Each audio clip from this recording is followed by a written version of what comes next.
ଜେନାଇ ଜେନାଇ ଜଇଁ ପୁଅକୁ ନେଇକି ଯାଉଛ ନା? ଚୋରି କରିବାକୁ ଘରେ ପଶିଥିବା ବେଳେ ଗ୍ରାମବାସୀଙ୍କ ହାତରେ ଧରା ପଡିଗଲେ 3 ଜଣ ଚୋର। ତାପରେ ତ ଯାହା ହବା କଥା ସେଇଆ ହେଲା। ଲୋକମାନେ ସେମାନଙ୍କୁ ବାନ୍ଧି ପକାଇଲେ ଆଉ ନିର୍ଧୁମ ଛେଚିଲେ। ଏପରିକି ସେମାନେ ପିନ୍ଧିଥିବା ସାର୍ଟକୁ ମଧ୍ୟ ଚିରି ପକାଇଲେ। ଦେଖୁନାହାନ୍ତି ଦୃଶ୍ୟ। 3 ଜଣ ଚୋର ଘରେ ପଶି ଚୋରି କରିବାକୁ ଉଦ୍ୟମ କରୁଥିବା ବେଳେ କୌଣସି ପ୍ରକାରେ ଗ୍ରାମବାସୀ ମାନେ ଜାଣିପାରି ସେମାନଙ୍କୁ ଘେରି ଯାଇଥିଲେ।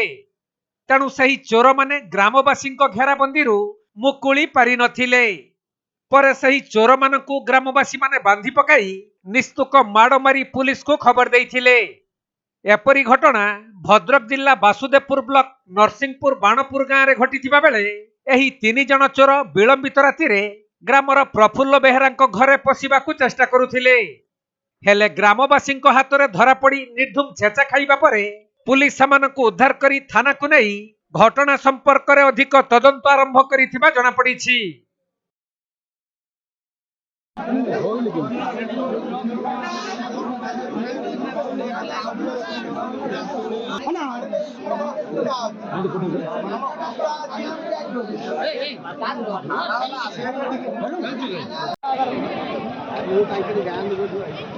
ছোট দিও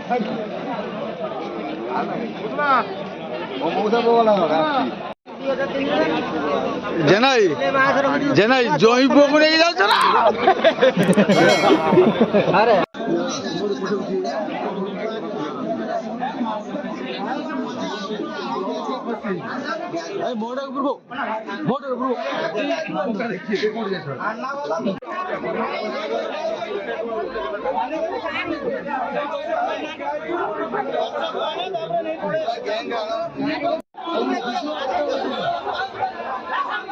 ଭଦ୍ରକ ଜିଲ୍ଲାରୁ ସୁନୀଲ ଦତ୍ତଙ୍କ ରିପୋର୍ଟ, କୋଣାର୍କ ଲାଇଭ୍।